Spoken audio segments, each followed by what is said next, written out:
Magandang araw po sa inyo po mga followers. Ito po yung anak po ni Tatay Edmond, yung dinala po natin sa ospital. Di bali po mga followers, 3 bata po ito. Itong isa ay 7 buwan, pinapasusukat. Yung isa ay 2 years old at ito po ay parang 3 or 4 years old po, no. Nung pumunta po kami sa ospital po mga followers, ay ito pong mga bata ay naiwan po dito sa kapitbahay. At syempre itong bunso na 7 buwan ay dito na po natulog at naghanap po ng gatas ng nanay. At kasi po wala po kaming mahanap na bantay po dun sa ospital kundi ang nanay. Kaya po naobliga pong iwanan po itong 7 buwan. Kaya nung kinaumagahan nilagnat po siya.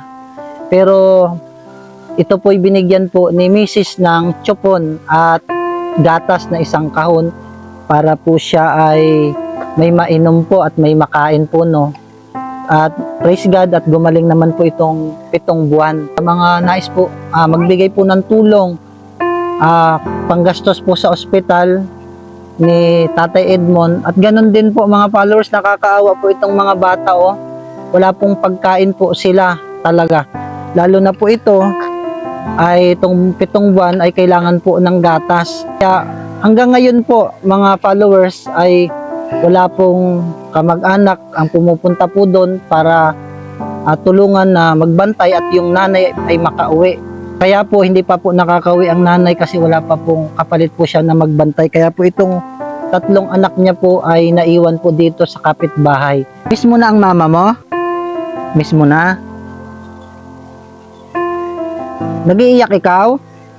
Ay, hindi ka nag-iiyak. Oh. Kaya po sa mga taong gusto magpaabot po ng tulong, kahit maliit lamang po, pag pinagsama-sama po natin, bibili po natin ng pagkain ng mga bata pong ito, tapos pagkain po sa ospital nung nagbabantay at din ni Tatay Edmond.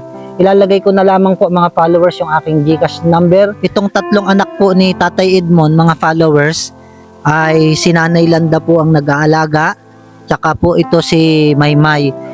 Ito po si Nanay Landa po ay bulag po yan. At yung isa si Maymay po ay isang PWD din.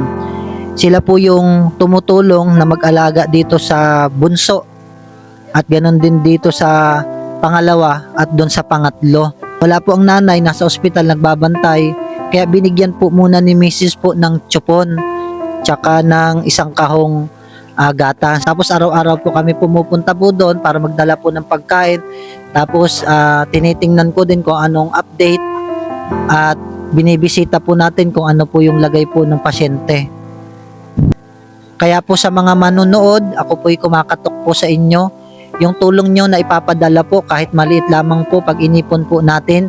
Bibilihan din po natin po sila ng makakain, ng bigas, pagkain, tapos nung gatas po ng bata. Kasi po sila din po ay walang makain. May bigas pa ba kayo, nanay? Wala na. Wala na kayong bigas. Si Nanay Landa po ay bulag.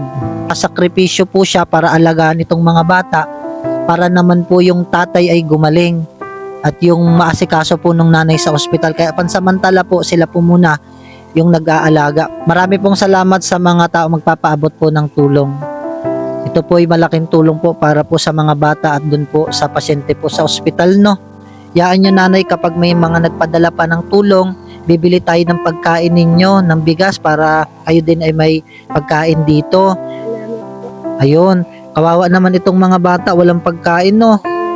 Tulungan naman kami sa pagkain, lalong na itong mga bata.